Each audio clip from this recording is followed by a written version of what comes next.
নমস্কার বন্ধুরা, শুভ সকাল। শুভ বিবাহের আজকের পর্বের রিভিউ নিয়ে আমি পৌঁছে গেছি তোমাদের সামনে। বাংলা সিরিয়াল সমাচারে তোমাদের স্বাগত জানিয়ে আজকের পর্বের রিভিউ আমি শুরু করছি। আমরা দেখতে পাচ্ছি যে সুধাময়ী জলপান তো খুব রমরমাভাবে চলছে। ব্লগ দেখে মানুষ কোথা কোথা থেকে আসছে সুধাময়ী জলপানের খাবার খেতে। আর এদিকে সুধাকে হাতে হাতে হেল্প করছে তেজ। সুধা আর তেজ দুজনে মিলে দোকানটাকে খুব ভালোভাবে সামলাচ্ছে। এদিকে তো সুধার খুব নামডাক হচ্ছে, বলছে শুধু গুণই না, সুধাদি হচ্ছে আমাদের কাছে ফাইটার, আমাদের এখন ইন্সপিরেশন হচ্ছে সুধাদি। আরেকজন বলে যে আমাদের তেজ জামাইবাবু কিন্তু সুধাদির সাপোর্ট সিস্টেম। তখন আরেকজন মহিলা বলে, হ্যাঁ, আমরা এরকম স্বামী স্ত্রীর ভালোবাসা তো আগে কখনো দেখিনি, যাতে তোমাদের ভালোবাসায় কারো নজর না পড়ে। এইভাবেই লোকজন বিভিন্ন রকম ভাবে ভালো ভালো কথা বলছে তাদের ব্যাপারে। এদিকে তো সুধার ব্যাঙ্গালোরের ম্যারেজ ইভেন্ট দেখে মানুষের এতটাই পছন্দ হচ্ছে যে চা খেতে খেতে তার ছেলের বিয়ের দায়িত্ব সুধাকে দিয়ে দিচ্ছে। তো সুধার হয়ে গেল এখানে ডবল লাভ। এদিকে তার সুধাময়ী জলপানও ভালোভাবে চলছে, আর ওদিকে সুধা ম্যারেজ বিউরো খুব ভালোভাবে এখন চলছে আর কি। সুধা বলে, আপনি একদম চিন্তা করবেন না, আপনার ছেলের বিয়ের দায়িত্ব সব আমার। একজন তো পরের বছর তার মেয়ের বিয়ে, তার জন্য এখন থেকে বুকিং করে রেখে দিচ্ছে।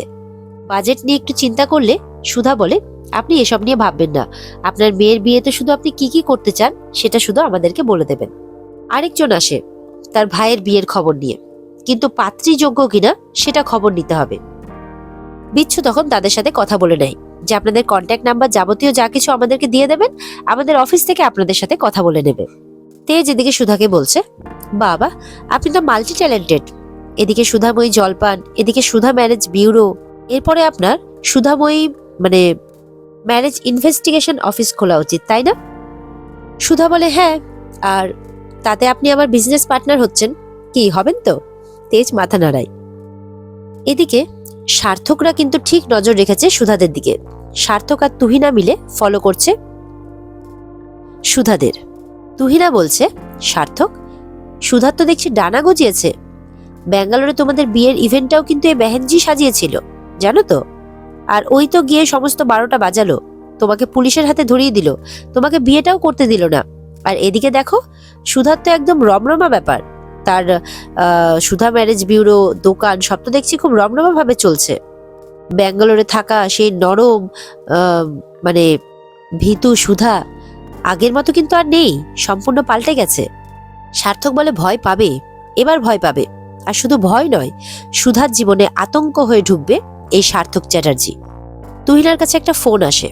তুহিনা সার্থককে বলে, একটা খবর আছে, তোমার ঠাকুমা কাননবালা দেবী, সে একটা আশ্রমের চ্যারিটি করছে, বিস্কুট বিলি করছে, যে নাকি 20 বছর আগে তোমাকে বাড়ি থেকে বের করে দিয়েছিল, আর যার জন্যই তোমার আজকে এই অবস্থা, তোমাকে ঘুরে ঘুরে বেড়াতে হচ্ছে। তো বলে, রিল্যাক্স তুহিনা, এবার শুধুমাত্র সুধার জীবনে ঝড় উঠবে না, ঝড় উঠবে ওই বসু মল্লিক পরিবারের উপর। এদিকে দেখা যাচ্ছে সকালবেলা বসু মল্লিক পরিবারে নিত্যদিনের মতো ঠাকুর পুজো সবার আয়োজন করছে সবাই।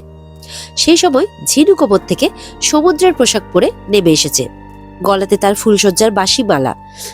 তখন ঠাম্মি বলে, কি ব্যাপার, এসব কি পোশাক আশাক পরে এসছো তুমি? বলে, কি করব বলুন, এই বাড়িতে বউ বলে তো কেউ আমাকে শাড়ি কাপড় দিয়ে আশীর্বাদ করেনি, আর আমি তো বাড়ি থেকে সেই এক কাপড়ে বেরিয়ে এসেছি, তো কি করব বলুন, আমি কিন্তু এই পরিবারের সমস্ত রীতিনীতি পালন করছি। বলে, এই পোশাক পরে তুমি রীতিনীতি পালন করছো? ঠাম্মি বলে কি করব বলুন, আমি তো এক কাপড়ে বেরিয়ে এসেছি, সেই জন্যই দেখুন যা পেয়েছি পরে নিয়েছি, আর খালি গলায় খালি কানে নাকি থাকতে হয় না, তাই ফুলসজ্জার এই বাসি ফুলগুলোকেই মালা হিসেবে পরে নিয়েছি আমি। এটা শুনে তো জ্যোৎস্নাটা সেই হাসছে চুপ করে, ঠাম্মি যাতে দেখতে না পায়। ঠাম্মি বলছে, তুমি এই সমস্ত করে শাড়ি গয়না হাতাবে মনে করেছো? খুব লোভী মেয়ে তো তুমি। ঝিনুক বলে, ও মা, হাতাতে যাব কেন, এই সব তো এখন আমারই অধিকার। ঠাম্মি গলাতে একটা বড়সড় হার পরে আছে, বলে এই হারটা না আমার খুব পছন্দ হয়েছে। এদিকে তো তরিতা মনে মনে ভাবছে, এক বোন আবার পছন্দের গয়নাগুলো সব হাতিয়ে নিয়েছে, আরেক বোন আবার এই গয়নাগুলোও না হাতিয়ে নেয়। ঝিনুক বলে, আমি শুনেছি ঠাম্মিরা নাকি তার নাত বউকে ভালোবেসে সব গয়না দিয়ে দেয়। ঝিনুক বলে, এই হারটা আজ থেকে আমার। তখন ঠাম্মি বলে, খবরদার যদি কোনো দিকে নজর দিয়েছো। তখন আসে বড় পিসিমা, বলে, ছি ছি কানন, নাত বউকে শাড়ি গয়না দেওয়ারও ক্ষমতা নেই তোর? আমাকে এই দিনও দেখতে হলো এই বাড়িতে? জ্যোৎস্না আর মেজমা মিলে তো দুজনে মজা দেখছে। ঠাম্মি জ্যোৎস্নাকে বলে, যাও গিয়ে ঝিনুককে ভালো মতো করে কাপড় চোপড় পরিয়ে নিয়ে এসো, এগুলো কি পরে এসছে ও? জ্যোৎস্না তখন হাসতে হাসতে ঝিনুককে নিয়ে যায়। কি বন্ধুরা, মজা লাগছে তো? তো এরকম মজার এপিসোড পেতে চ্যানেলকে সাবস্ক্রাইব করতে কিন্তু ভুলবে না। চলো দেখে নি আগে কি হতে চলেছে। ঠাম্মি তো এদিকে সমস্ত অনাথ আশ্রমে বিস্কিট বিলি করার সিদ্ধান্ত নিয়েছে। বলে দেখো, এবার আমি এরকম কাজ করে তেজ বেকারির কিরকম নাম করি, সবাই তোমরা দেখো শুধু। আর এদিকে মেচকা আর তার ছেলে মিলে প্ল্যান করেছে যে যত সব এক্সপায়ারি বিস্কিটগুলো আছে সেগুলোকে একটু রিপেয়ার করে চালিয়ে দিবে এর মধ্যে। ওই ভিখিরিগুলোর জন্য এগুলোই ঠিক আছে। এদিকে দেখা যাচ্ছে ফন্টেও সুধার দোকানে হেল্প করছে, দোকানে সমস্ত বাজার করে নিয়ে এসেছে। সুধা বলে কি ব্যাপার ফন্টেদা, তুমি আমাদেরকে সাহায্য করছো হঠাৎ করে? ফন্টে বলে না না সুধা, বিশ্বাস করো আমি কোনো উদ্দেশ্য নিয়ে আজকে তোমাদের সাহায্য করছি না। আসলে ছোট থেকে তো ঠিক ভুলটা বুঝিয়ে দেওয়ার মতো কেউ ছিল না, বাবা মাও তো ছোটবেলায় মারা গেছে। তাই যখনই কোনো কাজও চাইতে গেছি কারো কাছে, লোকে গাল দিয়ে ভাগিয়ে দিয়েছে, তো সেই জন্য বাধ্য হয়ে এই কাজ করতে হয়েছে। আমি ইচ্ছে করে সেধে এই সমস্ত কাজে নামিনি গো। তেজ বলে কেন, তোমার ওই দাদা কি যেন নাম, কাতলা? সুধা বলে সে তো তোমার থেকে অনেকটাই বড়, সেও কোনোদিনও তোমাকে ঠিক ভুলের পথটা দেখিয়ে দেয়নি। তখন ফন্টে বলে আসলে ওর কপালটাও আমারই মতো, পেটের জ্বালা সইতে না পেরে আমাদের এই কাজে নামা। আর কাতলা তো আমার নিজের মায়ের পেটের ভাই নয়, ওই যে বলে না চোরে চোরে মাস্তুতো ভাই, তাই ভাগ্য কি করে আমাদেরকে মিলিয়ে দিল। আসলে এই দুনিয়ায় টিকে থাকতে গেলে না কি করে সবকিছু ছিনিয়ে নিতে হয় সেটাই শুধুমাত্র শিখেছি। আর নয় সুধা, তোমাকে আর জামাইবাবুকে দেখে আমি আমার ভুলটা বুঝতে পেরেছি। বিশ্বাস করো সুধা, আমি দোয়েল রানীকে নিয়ে তোমাদের মতো সুখে থাকতে চাই, তাই আজ থেকে বাজারের এই সমস্ত দোকানে আমার তোলাবাজি বন্ধ। তেজ বলে সে নিজের ভুল বুঝতে পেরেছো ভালো কথা, কিন্তু নিজের পায়ে দাঁড়াতে হবে তো, নিজের যোগ্যতা প্রমাণ করতে হবে তো। বলে করবো জামাইবাবু, দেখবেন ঠিক করব, একদিন আমি দোয়েলের যোগ্য হয়েই দেখাবো। ফন্টের কথা শুনে মনে হচ্ছে যে ফাইনালি ফন্টে কিন্তু এবার বদলে গেছে, সে একটা ভালো মানুষ হয়ে গেছে। এদিকে কচুরি ভাজতে ভাজতে সার্থকের দিকে নজর যায় সুধার। মানে সার্থক বলে চিনতে পারে না, কিন্তু বুঝতে পারে ওখানে কেউ একজন দাঁড়িয়ে আছে। সুধার হাতে ছ্যাঁকা লাগে, তেজ দৌড়ে আসে, বলে কোন দিকে মন থাকে আপনার? বলে মিস্টার বসু মল্লিক, আমার মনে হলো ওখানে কেউ একজন দাঁড়িয়ে ছিল। তেজ তখন দেখে কিন্তু কাউকে দেখতে পায় না। তেজ বলে হ্যাঁ হতেই পারে সুধা, এটা বাজার, ওখানে লোক দাঁড়িয়ে থাকতেই পারে। বলে না না মিস্টার বসু মল্লিক, আমার কেন জানি না মনে হলো যে ওখানে। তখন তেজ বলে যে সার্থক হতে পারে না, সার্থক তো এখন ব্যাঙ্গালোরে, প্লিজ এখন এইসব মন থেকে বের করে দিন আপনি। সুধা বলে চাইলেও পারছি না, কারণ আমি জানি যে লোকটা কতটা ভয়ঙ্কর।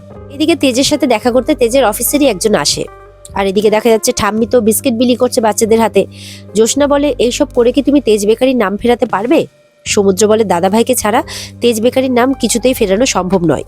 ঠাম্মি বলে শোনো, এই পৃথিবীতে যখন থেকে তোমার দাদা ভাইয়ের নামগন্ধ ছিল না, তখন থেকে এই কাননবালা দেবী এই পুরো বেকারিটাকে কিন্তু সামলাচ্ছে। কি করে তেজ বেকারি চলবে আর চলবে না সেটা তুমি আমাকে জ্ঞান দিতে এসো না। ঠাম্মি তো এখনো তার অহংকার নিয়েই মেতে আছে। এদিকে ঝিনুক আবার প্যান্ট শার্ট পরে চলে এসছে তার পাড়ার কিছু বাচ্চাদের নিয়ে, তাদেরকেও বিস্কুট দেওয়া হবে। ঠাম্মি বলে এসব আবার কি পরে এসছো, এসব আবার কোন নতুন নাটক? বলে ঠাম্মি, আমি তো জানতাম আপনি নাকি অত পাবলিসিটি করা পছন্দ করেন না, কিন্তু আজকে তো দেখছি আপনি কি করছেন না করছেন সেটা পুরো লোককে জানিয়ে করতে চাইছেন। তাই ভাবলাম যে আপনি যখন আপনার নিয়মটা ভাঙতে পারেন, আমিও না হয় একটু নিয়মের বাইরে এসে একটু সাজুগুজু করে আসি। তো আপনার ক্ষেত্রে যদি সেটা দোষের না হয়, আমার ক্ষেত্রে দোষের কি করে হবে বলুন? এটা শুনে তো ঝিনুকরা আবার হাসতে থাকে। ঠাম্মি বলে তোমাকে না আমি দেখে নেব ঝিনুক, আমার নাক কাটাবার চেষ্টা করছো তো, এর ফল তুমি অবশ্যই পাবে। এদিকে দেখা যাচ্ছে সার্থকও কিন্তু সেখানে পৌঁছে গেছে। তেজের কাছে যিনি এসেছেন তিনি বলতে এসেছেন যে তেজ বেকারির তো বেহাল দশা, বিস্কিটের মান একেবারে পড়ে গেছে। আপনারা পুজোর সময় একটা স্পেশাল বক্স তৈরি করেছিলেন সুধাময়ী জলপানের তরফ থেকে, সেই বিস্কিটের কিন্তু অনেক চাহিদা বাইরে। আমি সেই ব্যাপারে কাননবালা দেবীর সাথেও কথা বলেছিলাম। আর লোকটি বলে আমি ইন্দ্রজিৎ বাবুকেও সেই একই কথা জানিয়েছি, কিন্তু ইন্দ্রজিৎ বাবু বললেন যে আপনি যেখানে ভালো বিস্কিট পাবেন সেখানে চলে যান। এদিকে সুধা আসে, এসে চা দেয়, বলে আপনি চা খেতে খেতে গল্প করুন। বলে যে মিস্টার বসু মল্লিককে বলে তখন যে কাস্টমার তো আমাদের লক্ষ্মী, কিন্তু মেচকা এরকম ব্যবহার করলেন কেন? উনি তখন বলেন যে আমি আমার অপমানের চিন্তা করছি না, আমি আপনাদের সাথে যে অন্যায়গুলো হয়েছে কাননবালা দেবীর দ্বারা আমি সবটাই জানি। তাই আমি একটা প্রস্তাব নিয়ে এসেছি, আপনারা একটা ব্র্যান্ড তৈরি করুন। সেই ব্র্যান্ডে আমি শুধু শুল্ক বিনিয়োগ করব তাই নয়, আমি পুরো ডিলারশিপের দায়িত্বটাই নিয়ে নেব। বিচ্ছু তখন বলে এটা তো দারুণ ব্যাপার, তুই আর জামাইবাবু তাহলে স্বাধীনভাবে ব্যবসাটাকে দাঁড় করাতে পারবি। সুধা ওই লোকটিকে ধন্যবাদ জানিয়ে বলে যে আপনি যে এই প্রস্তাবটা আমাদেরকে দিয়েছেন তার জন্য অনেক ধন্যবাদ, কিন্তু আমি জানি যে মিস্টার বসু মল্লিক এমনটা কখনো করবেন না। কারণ তেজ বেকারি ওনার নিজের, আর ওই নিজের বেকারির বিরুদ্ধে গিয়ে উনি কখনো দাঁড়াবেন না। আর এই ব্যাপারে আমি ওনার পাশে আছি। লোকটি এসে এটাও খবর দেয় যে আজকে তেজ বেকারিতে রেড হবে, কোয়ালিটি চেক হবে, পাশ করতে না পারলে তেজ বেকারিকে বন্ধ করে দেওয়া হবে। শুনে তো তেজ অবাক হয়ে যায় যে রেড হবে।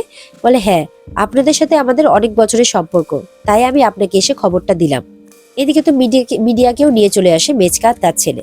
মিডিয়ার সামনে অনেক ভালো ভালো ভাষণ দেয় তারা, যে এতদিন তো কাননবালা দেবী আপনাদের সামনে আসেননি, এসব পছন্দও করেননি, কিন্তু আজকে উনি কথা বলবেন আপনাদের সাথে। আমাদের তেজ বেকারি কিন্তু শুধুমাত্র ব্যবসায় নয়, সাধারণ মানুষের কথাও ভাবে। আমরা এই বিস্কিট শুধুমাত্র বাচ্চাদের মধ্যেই নয়, বৃদ্ধা এবং মহিলাদের মধ্যেও বিলি করেছি। আমরা সমাজের কথাও ভাবি। এই সমস্ত কথা বলে মিডিয়াকে মেচকা। এরপর নিয়ে আসে কাননবালা দেবীর কাছে।